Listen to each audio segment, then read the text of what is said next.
بسم اللہ الرحمن الرحیم۔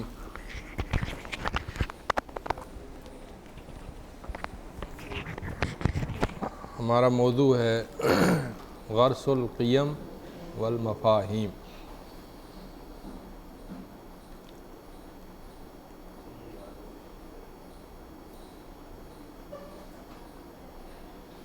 قیم والمفاہیم، مفاہیم مفہوم کی جمع، یعنی جو دین کے تصورات ہیں انہیں کیسے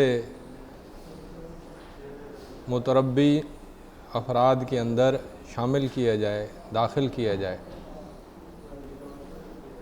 اور جو اقدار ہیں، نیکیاں ہیں، ان کو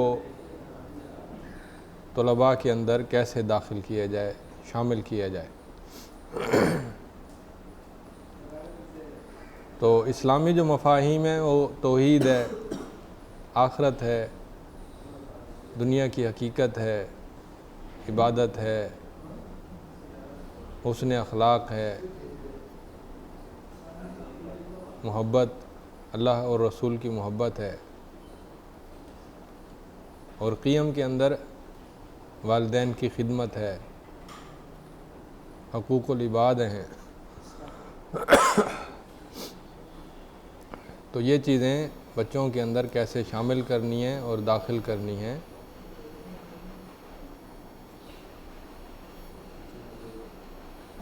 یہ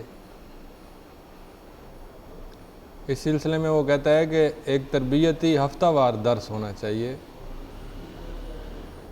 جو اپنے مقصد اور ہدف کے لیے بڑا اہم ہو۔ پروگرام کے مرحلے کے مطابق بچوں سے تعارف اور محبت کے بعد جو ہفتہ وار درس ہو وہ اسلام کے مفاہیم کو واضح کرے، اسلام کی اقدار، اخلاق اور اسلامی نیکیوں کو واضح کرے، مربی اسے تیار کرے، اور ہفتے کے شروع میں درس ہو یا صبح سویرے درس ہو، نماز فجر کے بعد مسجد میں ہو یا کلاس روم میں ہو، تو یہ ایک تربیتی درس ضروری ہے جو ہونا چاہیے۔ بعض لوگ کہتے ہیں کہ کتابوں کا پڑھا دینا کافی ہے۔ بعض لوگوں کا خیال ہے کہ صرف کتاب پڑھا دینا کافی ہے، درس کی نہیں ضرورت۔ قرآن مجید پڑھا دیا، ترجمہ پڑھا دیا، حدیث شریف پڑھا دی، ترجمہ پڑھا دیا، تو درس کی ضرورت نہیں ہے۔ یہ تصور درست نہیں ہے، کیونکہ تربیتی درس کا مزاج وہ تعلیم سے ہٹ کر ہوتا ہے۔ مثلا قرآن مجید پڑھانا ہے، اس میں صیغے بھی ہیں، اعراب بھی ہے، بلاغت بھی ہے، فقہی نکات بھی ہیں، عقیدے کے نکات بھی ہیں۔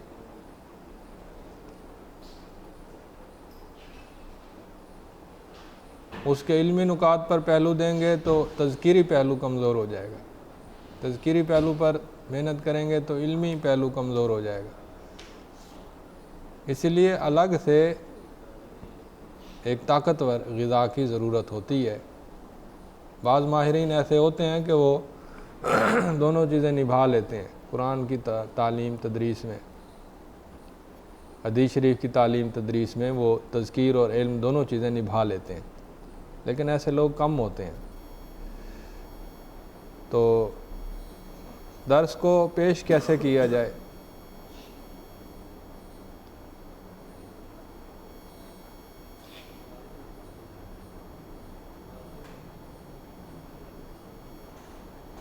کیف تحضر الدرس التربویہ، آپ تربیتی درس کو کیسے پیش کریں، یہ اس نے عنوان بنایا ہے۔ کہتا ہے کہ سب سے پہلے اپنا ہدف دیکھیں، آپ کا ہدف کیا ہے، اس ہدف کے مطابق دیکھیں کہ موضوع کا چناؤ، اور چناؤ کے بعد پھر موضوع کے اندر جو مواد ہے وہ مفید ہے، ہدف تک پہنچاتا ہے، اسلوب مناسب ہونا چاہیے اور مخلص ہو کر درس دیں. اللہ کی رضا کا طلب کرنا ضروری ہے. ثنا، شکر، یہ چیزیں، یعنی بچے تعریف کریں یا لوگ تعریف کریں یا لوگ شکریہ ادا کریں کہ اتنا پیارا درس دیا ہے، یہ اصل مقصد نہ ہو. اصل مقصد یہ ہو کہ بچوں کو فائدہ ہو اور اسلام مضبوط ہو، طاقتور ہو. اصل یہ مقصد ہے. تو یہ نیت اور اخلاص پہلے نمبر پر ہے. اس کے بعد یہ ہے کہ آپ کے نقطے بڑے عمدہ ہوں، شاندار ہوں، موضوع کی اہمیت ہو، قرآن و سنت کے دلائل ہوں، سلف صالحین کے احوال پیش کریں. جو بھی موضوع چھیڑیں اس میں قرآن و سنت پیش کریں، سلف صالحین کے واقعات. پھر اس کے بعد عصر حاضر کی تطبیق. پھر اس کے بعد درس کو بچوں کے ساتھ جوڑیں، طالب علموں کے ساتھ، کہ ان کے اندر کیا مشکل ہے، کیا مسئلہ ہے اور اس کو حل کیسے کرنا ہے. آخر میں آپ کے پاس مراجع کا پتہ ہونا چاہیے کہ درس کی تیاری کس کس جگہ سے کی ہے، کتاب کون کون سی آپ نے استعمال کی ہے، علمی مواد کہاں سے حاصل کیا ہے. بچے آپ سے سوال بھی کر سکتے ہیں، تو وہ جو متوقع سوال ہیں آپ ان کے جوابات پر بھی قادر ہوں. تو یہ سب اس وقت ممکن ہے جب آپ کے مراجع اچھے ہوں. مراجع کتابوں کی شکل میں بھی ہوتے ہیں، مقالات کی شکل میں بھی ہوتے ہیں اور یوٹیوب کی شکل میں بھی ہوتے ہیں. تو جب آپ درس کا خطہ تیار کریں تو اس میں درس کی اہمیت، اس کے دلائل، اس کا عملی زندگی سے تعلق، زندگی کی مشکلات، ان کا حل، تنبیہات اور سوالوں کے جواب، یہ ساری چیزیں درس کے اندر شامل ہونی چاہیے. یہ ایک عمدہ اور اچھے درس کی نشانیاں ہیں جو اس نے بیان کی ہیں. مزید بتاتا ہے کہ درس کے عناصر ہوتے ہیں. شروع میں ابتدائی کلمات ہوتے ہیں، پھر موضوع کی وضاحت ہوتی ہے، پھر موضوع کے دلائل ہوتے ہیں، پھر اختتام ہوتا ہے. تو یہ عناصر بہترین واضح کریں، شرح کریں. درس کے نکات لکھے ہیں تو اس پر نظر ثانی کریں اور درس کو مضبوط کریں. درس کی اس نے 3 قسمیں بنائی ہیں. ایک درس ہوتا ہے واعظ والا. واعظ والا درس دینا ہے تو انسان کی اپنی ایمانی کیفیت بلند ہو، مربی کی ایمانی کیفیت بلند ہو اگر واعظ کرنا ہے. اگر علمی درس دینا ہے تو اس میں مربی کی اپنی صلاحیت یا ایمان کا اس سے اتنا تعلق نہیں ہوتا، بلکہ اس کا تعلق اسٹوڈنٹس کے ساتھ ہوتا ہے کہ ان کا ذہن فریش ہو، ان کا وقت مناسب ہو، ان کی جگہ مناسب ہو. بات سمجھ آ رہی ہے؟ یعنی علمی درس دینا ہے نا، لیکچر دینا ہے، تو اس میں بچوں کی کیفیت دیکھیں گے. اگر واعظ والا درس دینا ہے، نصیحت والا، تو اس میں مربی کی کیفیت اچھی ہونی چاہیے. اور تیسرا اس نے درس کی قسم بنائی ہے درس میدانی. درس میدانی وہ ہوتا ہے کہ کسی فیلڈ میں جا کر درس دیا جائے. مثلا مقام احد پر جا کر بچوں کو احد کا واقعہ سنایا جائے. یہ ہے میدانی درس. عملی زندگی میں درس. ہسپتال لے جا کر بچوں کو بتایا جائے کہ مریض کے احکام کیا ہوتے ہیں. قبرستان میں جا کر موت کے احوال سنائے جائیں. تو یہ عملی زندگی میں جا کر درس دینا. پھر اللہ پر توکل کر کے درس پیش کر دیں. اچھا، جو مفاہیم اور قیم ہیں، مفاہیم یعنی کانسیپٹ، اور قیم یعنی ویلیوز، جو اسلامی تصورات ہیں، اسلامی اقدار ہیں، نیکیاں ہیں، توحید ہے، عبادت ہے، یہ چیزیں بچوں کے اندر کیسے شامل کرنی ہیں، اس کے مرحلے ہیں. پہلا مرحلہ توعیہ یعنی شعور دینا. دوسرا مرحلہ تفاعل یعنی عملی زندگی میں لاگو کرنا. تیسرا مرحلہ تطبیق اور چوتھا مرحلہ ہے متابعت. یہ 4 مرحلے ہیں، اب ان کو سمجھیں. توعیہ کہتے ہیں کہ شعور دیں. شعور میں تعلیم بھی ہے، اقناع بھی ہے، تاثیر بھی ہے. 3 چیزیں ہیں شعور کے اندر. تعلیم مطلب علم دیں، کنسیپٹ کلیئر کریں، موضوع کو واضح کریں. اقناع کہتے ہیں کہ اگر اس پر کوئی اعتراضات ہیں، کوئی اشکالات ہیں، تو اس کو واضح کریں، ان کا جواب دیں، اسے اقناع کہتے ہیں، یعنی علمی سطح پر، عقلی سطح پر مطمئن کریں۔ اور تیسری چیز ہے تاثیر، کہ جو چیز انہوں نے سمجھی ہے ان کا دل بھی اس پر مطمئن ہو اور دل کے اندر جذبات ہوں، اللہ کی محبت، اللہ کا خوف پیدا ہو، یہ تاثیر ہے۔ یہ تین چیزیں ہیں، علم، عقل اور جذبات، تینوں چیزوں کو مخاطب کرنا ہے اور تینوں چیزوں کو واضح کرنا ہے۔ اگلی چیز ہے تفاعل۔ تفاعل کہتے ہیں انٹریکشن، یعنی بچے اور مربی کے درمیان تعلق ہو۔ اس میں بھی تین پہلو ہیں، تعلم، اقتناع، تاثر۔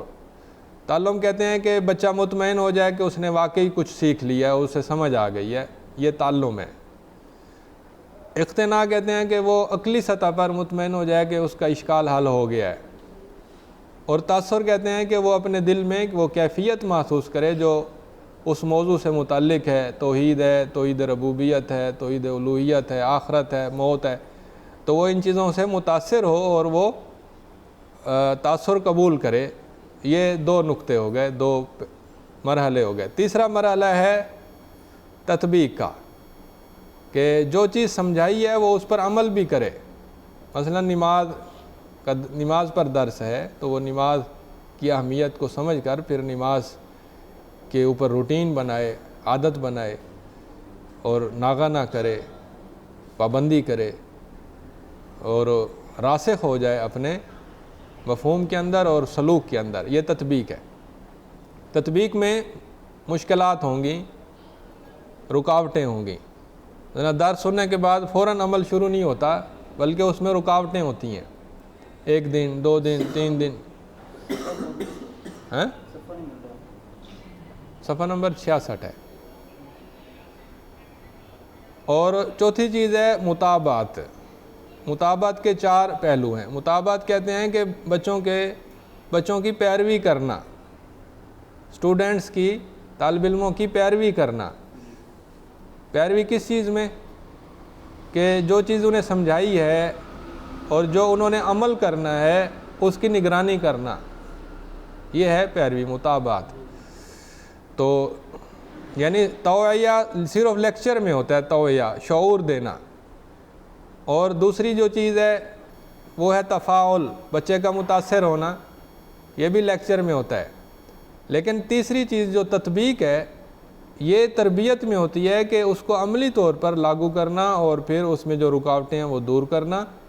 اور چوتھی چیز ہے مطابعت، کے استاد جو ہے وہ بچوں کی پیروی کرے۔ پیروی کا مطلب ہے کہ دیکھے کہ واقعی وہ اس پر عمل کر رہے ہیں یا نہیں کر رہے۔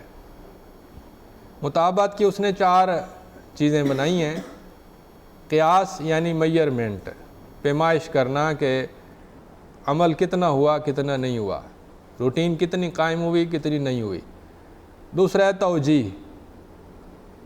توجیہ کا مطلب یہ ہے کہ بچے کی حوصلہ افزائی کرے، اگر اس نے اچھا کام کیا ہے تو اس کی تعریف کرے، اگر اس نے سستی کی ہے تو ناراض ہو۔ اسے کہتے ہیں توجیہ، یعنی محاسبہ کہہ لیں یا تعریف کہہ لیں یا رہنمائی کہہ لیں۔ تیسری چیز ہے تعزیز۔ تعزیز کہتے ہیں تقویت دینا۔ اگر وہ کمزور پڑ رہا ہے یا تھک رہا ہے تو اسے قصہ سنائیں، واقعات سنائیں، سلف صالحین کے، سیرت کے واقعات سنائیں، قرآن کی آیتیں سنائیں، اس کو تقویت دیں، اسے مضبوط کریں تاکہ وہ کمزور نہ ہو۔ اور چوتھی چیز ہے استمرار۔ استمرار یعنی تسلسل ہو نگرانی میں، محاسبے میں، محبت میں اور تقویت دینے میں، حوصلہ افزائی میں تسلسل ہو۔ یہ نہ ہو کہ پھر درمیان میں لمبے لمبے ناغے آ جائیں، ایک لمبا مسلسل پیریڈ ہو بغیر وقفے کے۔ تو یہ غرس المفاہیم القیم تھی۔ اس میں پھر اس نے بتایا کہ توعیہ، تفاعل، تطبیق، مطابعت۔ توعیہ شعور دینا، یہ اس نے خلاصہ نکالا ہے۔ توعیہ شعور دینا جس کے 3 پہلو ہیں، تعلیم بھی ہو، اقناع بھی ہو، تاثیر بھی ہو۔ تعلیم علمی پہلو، اقناع عقلی پہلو اور تاثیر وجدانی یا قلبی پہلو، جذباتی پہلو۔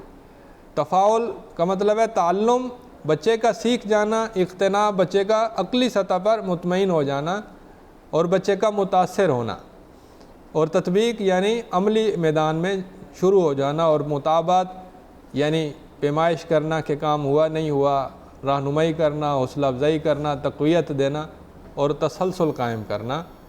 یہ ہمارا موضوع مکمل ہوا، اور یہ موضوع تھا کہ مفاہیم اور اقدار بچے کے اندر کیسے پیدا کیے جائیں۔